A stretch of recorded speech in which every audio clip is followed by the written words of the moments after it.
నర్సరావుపేట మండలం జొన్నలగడ్డ గ్రామంలో టీడీపీ జెండాను టీడీపీ రాష్ట్ర కార్యనిర్వాహక కార్యదర్శి నల్లపాటి రాము ఎగురవేశారు.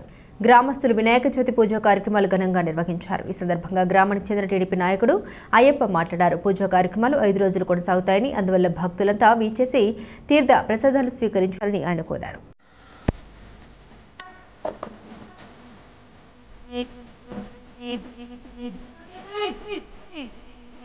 జొన్నగడ్డ గ్రామం బొడ్రా సెంటర్లో వేంచేసి ఉన్న ఆ యొక్క గణనాథుని పూజా కార్యక్రమంలో తెలుగుదేశం పార్టీ జాతీయ ప్రధాన కార్యదర్శి నల్లపాటి రామచంద్ర ప్రసాద్ గారు ఈ యొక్క పూజా కార్యక్రమంలో పాల్గొనడం జరిగింది.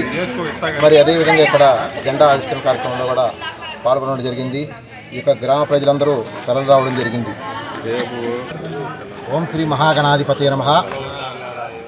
గత 19 సంవత్సరాల నుంచి జొన్నలగడ్డ గ్రామంలో బొడ్రాయ్ సెంటర్ దగ్గర ఈ యొక్క వినాయకుని పండుగను గ్రామ పెద్దల ఆధ్వర్యంలో జరుపుకుంటున్నాము.